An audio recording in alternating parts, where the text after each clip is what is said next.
Hello everyone, nubkeks here. Welcome back to Nub Raids. I am in my wizard's robe because it's late at night. And more importantly, I can reveal to you the brand new mythical champion that we're going to be getting from the Grim Forest, the new upcoming content for the end of 2025. This is the base form of Anaxia the Reborn. Hang on a second, let me get up the alternate form as well. And here it is. Cool. Sadly, no mythical transformation in this preview. But wow, I mean, that alternate form looks absolutely insane. Again, we've got that sort of red, corrupted tendrils sort of vibe. Is there like a sword through the lizard? I think there's a sword stabbed through, and I guess that's corrupting them. Oh, we've gone back to the. There we go. I want to see the alternate. There we are. I think they're stabbed through with a sword. That's super cool. We've got their full skill set. Yeah, they've totally been run through. Definitely. That's a sword coming out of their back. That's cool. I guess it's corrupting them, making them evil. Who knows? Anyway, here we go. We've got all of their skills. Let's dive in. As you can see, I mean, they're a lizard. Is it a shocker? No, not really. Funny enough, even though they got all this red theming, particularly in the alternate form, they are a spirit champion. Defense in the base form. And then HP in the alternate form. So pretty cool. Yeah, part of the lizard faction. Very, very nice. By the way, I would expect it to be sort of like unlocking Embrys or maybe even Carnage. I think it will probably take a good few months. But I do expect that it will be something that you can certainly work on over time and definitely get to. So that's good news. You might need to be... I wonder, like, Embrys is pretty tricky. Sorry, not Embrys is pretty easy to get. It just takes a good bit of time, faster the further you are in the game. Carnage is quite difficult to get, but we'll see. We'll see. And perhaps there's going to be the soul up for grabs like for Carnage. Yeah, I don't know. My guess is probably sort of like Carnage. I guess we'll find out for sure. Let's take a look, though, at this base form. Let's actually start at the bottom and work our way up. We'll start with the passive. I think that makes the most sense. We have a 35 defense in all battles aura. Cool. They are a defense champion. It makes sense. Battle Revelry. Each time this champion hits an enemy under a leech debuff, increase this champion's defense and HP by 5%, up to 50%. When attacked by enemies whose attack is higher than or equal to their defense, has a 100% chance to place decrease attack, the big version, of course, for 2 turns. When attacked by enemies whose defense is higher than their attack, 100% chance to place decrease defense for 2 turns instead. When attacked by enemies under leech, has a 50% chance to place provoke on them for 1 turn. Okay, interesting. I think probably most enemies typically in PvE are typically going to have higher defense. Is probably a lot more common. So getting decreased defense whenever you're hit. This reminds me quite a bit of Krisk. Now, Krisk actually places both debuffs, decreased attack and decreased defense. This champion is only placing one of them. If they've got high attack, decreased attack is good value. Otherwise, decreased defense, it's a very good debuff. Although there's a decent chance you might be bringing these anyway. I guess in more limited content you wouldn't. Cool. I'm very much tied into leech. So they want to be hit by enemies under leech. They get a lot stronger. And then they can also provoke them. 50-50 provokes, pretty cool. Metamorph, simple. The same as most mythical champions. The A3, 3-turn cooldown, all-consuming roar, attacks all enemies, places a leech debuff, there we are, for 2 turns, and a provoke debuff for 1 turn on all enemies, and puts counterattack on this champion for 2 turns. Right, you do ignore 20% resistance, that's pretty nice. The A1, I want to jump to the A1, seeing as we have that counterattack. Thirsting Sword, attacks one enemy, heals all allies by 5% max HP, heals them by an additional 5% max HP if this champion attacks a target under a leech debuff. All right. Pretty... I'm wondering where we're going to use them. Maybe the Grim Forest itself, but you get this champion for beating the Grim Forest. Death Plunge, 3-turn cooldown. This has damage and healing on it, right? Attacks all enemies, heals all allies by 15% of this champion's max HP. The value of the heal increases by 5% for each leech debuff on the enemy team. I wonder if that's additive or multiplicative. I'm guessing it might be additive. So if there's, let's say there's 2 leech debuffs out, it would be plus 10%, bringing it from 15% to 25%. In wave content, I don't know, would that be too strong? It might be too strong. It might only be multiplicative, because this champion's probably going to have a lot of HP. I mean, they're getting up to 50% bonus. I think they're a HP nuker in their alternate form, So you're probably going to be building lots of HP on them, especially if they are sort of tanking as well. I don't know. Yeah, I'm not sure if that's multiplicative or not. Cool. I mean, it's going to be a decent heal anyway, that's for sure. And lots of healing on the A1. If a champion receives any surplus heal, places a shield buff on that champion for 2 turns. The value of this shield is equal to the amount of the surplus heal received, up to 30% of their maximum HP. Okay, that's kind of cool. That's actually pretty cool. So can that potentially give you a pretty big shield, up to 30% of your maximum HP as a shield, if there's a surplus heal. That's neat. Yeah, putting it all together for a base form, though, it's a bit niche. Where do you use this? I mean, it's great for Hydra, I suppose. Hang on, is it even that great for Hydra? By the time you get this champion, are they useful for Hydra? I don't know. Like, yeah, you get a provoke and they're doing lots of healing. Is that actually that useful? I don't know. Probably not.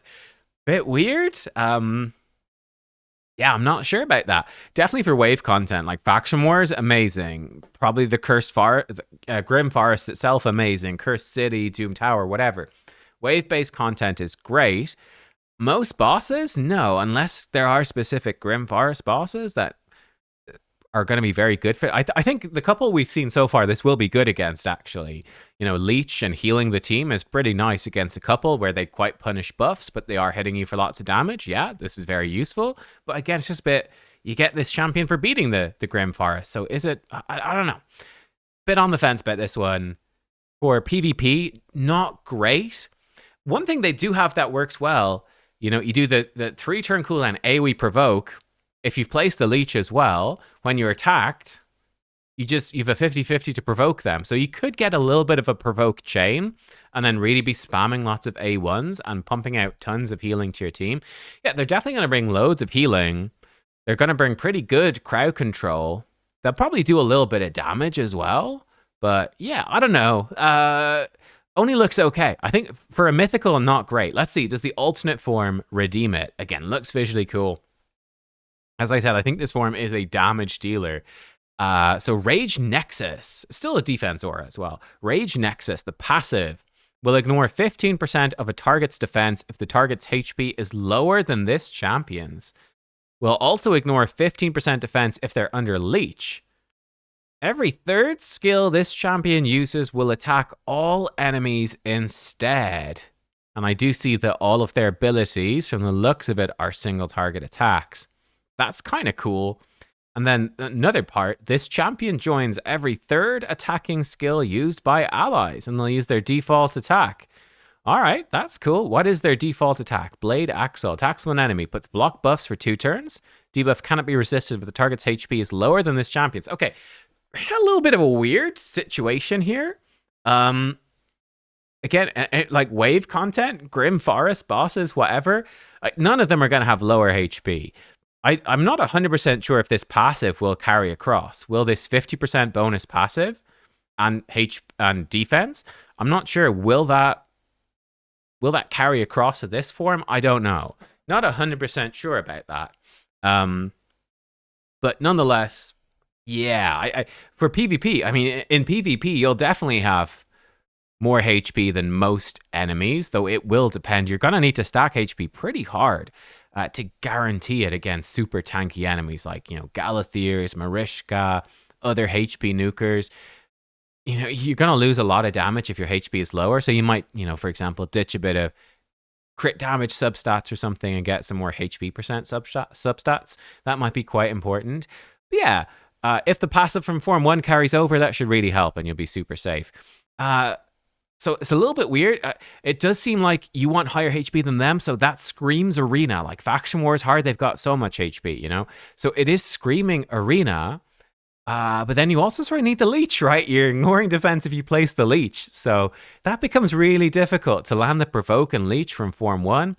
You'll do it a little bit, but again, against enemies under Stone Skin, the new set is going to block it as well. It's a bit awkward. I don't know. Cool though. That's very nice though. You're joining in every third attacking skill, so you could be getting A1s pretty frequently. That could really add up.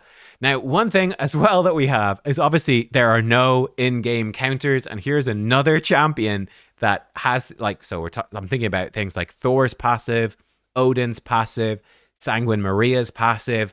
Now, here we go. Anaxia the Reborn has 2 passives. So number 1, the first passive, how many attacking skills have my team used? Because I'm going to join in then on the next attack, and you could plan around. Presumably, you want to land the AoE attack with one of the active moves, not the A1. And yeah, then you also need to count every third skill. And I'm guessing the A1s will count towards the third skills, triggering AoEs. So you kind of need to be tracking that and counting it. So number 1, you need to track how many skills have they used. Am I landing on the third one? How many attacks have my allies used? Am I going to bring in an ally attack? That's 2 separate counters that you have to track on top of everything you're already tracking in combat. Again, with 0 UI support, with 0 combat log support, just nothing in the game that's helping you in any way, shape, or form to be able to do that, probably. Unless they surprise us. So, yeah, I get like, it's just adding up, right? More stuff that should be in the UI that's not. Which is a huge negative for me as well. I won't hold it against the champion, but it makes them way harder to use. And, you know, like you've got enough to think about in like a live arena fight or something without having to think about this. It's crazy. Metamorph is normal. Right, the A3 then, Soul Separator, 3-turn cooldown, damage and ignore resistance. So it is a debuff as well. Oh no, it's an effect. Attacks one enemy. Before attacking, puts increased crit damage on all allies, right? Steals 50% turn meter. Steals 100% instead if the target's HP is lower than this champion's. Destroys HP by 25. Destroys it by 50% if their HP is lower than this champion's. Whew! That's insane. That's wow, okay. Frenzied Execution. 4, but it does book to a 3-turn cooldown. Attacks one enemy. Ignores Stone Skin. Ooh. Damage inflicted by the skill increased by 50% if the target's HP is lower than this champion's. Resets the cooldown of the skill if the target is killed. Okay. This form, it seems actually pretty interesting. So I go into an arena fight. As I go before the enemy team, they're under Stone Skin. I metamorph. I snipe out their Stone Skin.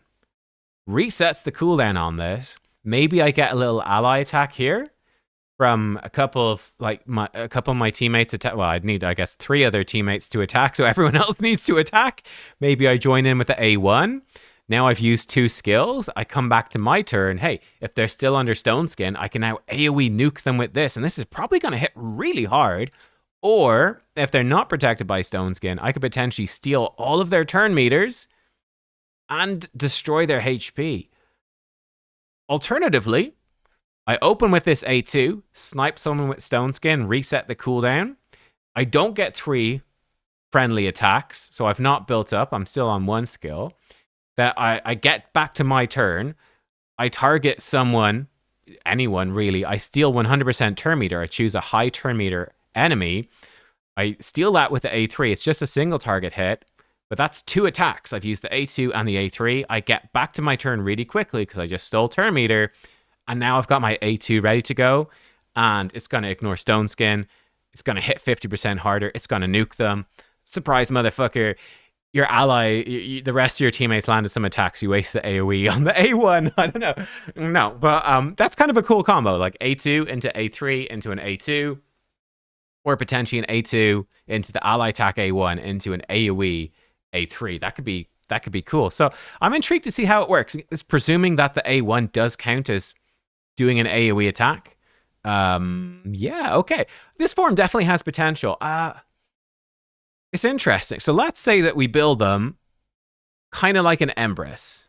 So decent speed. Maybe we go a little bit slower than Empress, but we still want to go pretty fast. We're going to try snipe people out from under Stone Skin. So we're somewhat quick, loads of HP, 100% crit rate, good crit damage. We probably need a bit of accuracy actually to be landing the debuffs.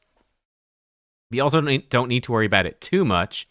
So depending, if they're not under Stone Skin, I could come in on Form 1 and AoE provoke, leech, get counterattack up, just start smacking fools down. That could be okay. Tank up my passive, or yeah, just stack up my passive and then metamorph and get bonus 15% ignore defense if they're under leech. I wonder, are there that many? I mean, you can actually get leech kind of consistently in PvP because of the Harvest Despair Mastery. That's kind of a thing. I've got the game minimized over here, but you know, like this, like I could get it, like with Fabian, I could get it pretty consistently, for example. I don't know if I even have the mastery on him.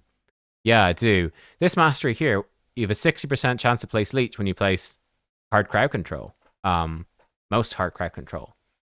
So yeah, I mean, you could get leech out maybe a bit in arena. So okay, and if they've got, it's going to depend on the base stats as well. Like you'd hope that this have very high base HP, then we could be talking. But you probably you kind of ignore defense. That being said, if they've got good base defense, you might pick up someone like your ring might have some defense percent, or your banner, whatever. You might pick up a couple of defense percent substats, and maybe with high enough crit damage and a little bit of defense percent along the way, if they've got good base stats, you might get some decent damage here. I mean, they do have 2 3-turn cooldown AoEs as well. So it's going to depend on the damage numbers.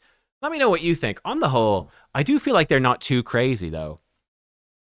Crazy good for wave content, but I'm not sure. You know, like Empress, I switch forms and I just absolutely nuke an entire enemy team for crazy damage. This champion doesn't have that. There's a lot of setup. Like you are just doing a single target attack your first turn, pretty much guaranteed. And yeah, they could be really strong. They don't really have any survivability, though. They're very aggressive, and they need a couple of turns to get going. I don't know how good it's going to be. We'll see. We will see. For bosses, it could be really cool, though. Again, for faction wars or something, like just control the waves, smack it, heal your team through the waves, get to a boss, and just be absolutely nuking bosses. I mean, none of your stuff's going to work. They're going to have higher HP than you, though, is the thing. I don't know. Definitely strange. To be fair, if you build them as an arena nuker, like Stone Skin, like build them sort of like Empress, and just use their alternate form mostly in arena, you'll get a bit of use in their base form for arena. The base form is probably going to work great, actually, for PvE content. Like, you know, for Grim Forest, for whatever. Even if you've built for alternate form, the base form should work just fine. You know, decent speed, lots of damage, it'll be fine. Like, probably will put out pretty good damage, and the healing will still be plenty. They kind of want just loads of HP to heal more. And they'll be doing that really well because you're going to have built lots of HP for the alternate form. So, okay, I don't know. We'll see in practice. They don't look too insane, but we don't know the damage numbers for sure. Give me your thoughts. Yeah, I'm not... I feel like they're... yeah, I'm not too certain. And they don't have too much unique that's going on as well. Like, poor old Polara isn't great. I think, you know, we all know that Polara has been a disappointment. Polara actually has a bunch of bugs with her, by the way, which Polarium has said are intended. My favorite one is that this move here activates HP burns, but it doesn't. So 2 things about Polara. Fun facts. Number 1, when it says instantly activate burns on all enemies, right? You might think that this would, you know, work like Gizmak, right? Where it will activate burns on all enemies. What it actually does for Polara, it actually fully activates the burns. So if they have, so it comes in, if they have 2 turns of burn, it will consume the entire burn. But it will only, I think it only does the 1 tick anyway, but it eats up the entire burn debuff. Now the funny thing about that too, is that she does 25% more damage, even up to 100% more damage if enemies are under burn and freeze. But I believe it actually rips off all the burns before the attack actually hits. So she can never benefit from the passive damage, which is hilarious. And then the other fun thing is HP burn, when you act sort of by definition, right? It burns everyone. It hurts the entire enemy team. With her, it doesn't. It only hurts that single champion. And it removes the splash effect from the burn. Why does it do that? I don't know. Polarium says it's intended that it works like this. My suspicion, certainly, out of, yeah, I think the suspicion, though, is that actually she's bugged, and they just don't really care about fixing her because so few people have her. And they're like, we'll fix her in the future. It's fine. We'll put it, not enough people have her to even care. But yeah, Polara just, at least though Polara is unique. So she had a new buff.